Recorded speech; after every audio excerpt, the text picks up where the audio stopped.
In 2007, I went to my first beach retreat and I accepted Jesus as my Lord and Savior.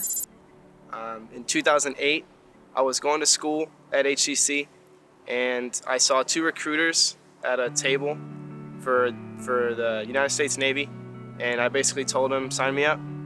I left a boot camp in Chicago. After that, I was stationed in Virginia. When I got to Virginia, I kind of realized that I'd made a quick decision, didn't really think it through. Depression started to set in. I didn't really know anyone, didn't have any friends. So I met a girl, and she was my only friend, the only person I hung out with. And things led to things. We became boyfriend, girlfriend, and I got the news that I was getting stationed in San Diego. I started thinking, well, what am I gonna do?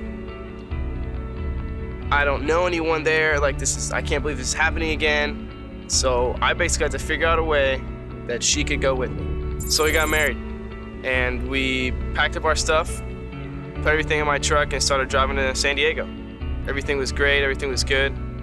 I'm moving to sunny California with someone that I loved, and it was gonna be awesome. We got there, we found an apartment, moved in. I started working, super excited, but then things went downhill.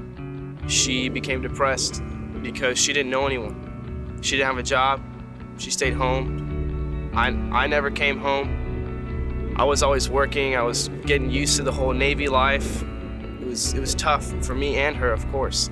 And eventually she just found comfort in somebody else.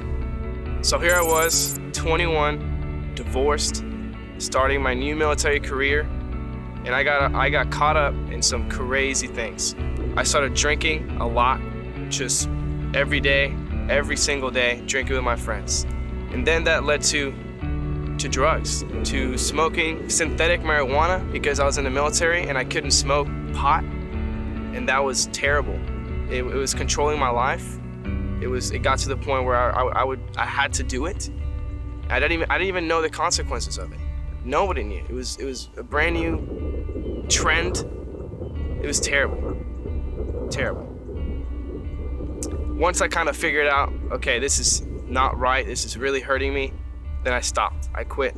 But I still kept drinking, still kept partying, still kept going out, meeting girl after girl, not caring about their feelings, just caring about what I wanted.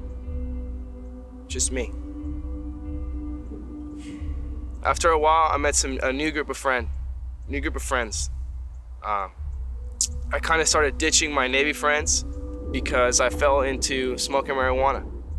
And I knew that I could not let anyone in the military know that I was smoking marijuana. And because none of my Navy friends hung out with me anymore, when I wasn't smoking, I was gambling in the casinos every day. That was my life for about 3 months. I probably spent more than $9,000, or lost, I should say, in a casino. So I was at rock bottom, eating Spam every day. Because of my gambling, I accumulated so much debt. I didn't know how to pay for my rent. I didn't know how to pay for my car. I didn't know how to tell the Navy, hey, I have a gambling problem. I'm addicted to marijuana. I cannot stop drinking. I was lost. I went to work, regular day, drove up, walked in. Hey, Pablo, you came up on the random urinalysis test. Completely scared. But I walked in, I took the test, walked out, and I knew it was coming. Not a week later, went into work, went up to legal. My commander was sitting right there. They told me, hey, you popped on your analysis test. What's that all about? I told him everything that was going on in my life. And by the grace of God, he was understanding. And instead of giving me a dishonorable discharge and scarring me basically for the rest of my life, he gave me a general discharge and said, go home, fix your life. And that's what happened. I packed up my stuff, put my uniform away, packed up my car, and started driving to Katy. And on my way to Katy, those 22 hours, all I did was talk to God. I knew I had major adjustments I needed to do in my life so it could change. So I get home to an uneasy situation with parents that don't understand, parents that are completely disappointed in me, having to deal with the guilt. I basically had to just let go. I didn't know how. So I started going back to underground, and I basically realized that I'm forgiven. Nothing that I did will block me from God's love. Nothing.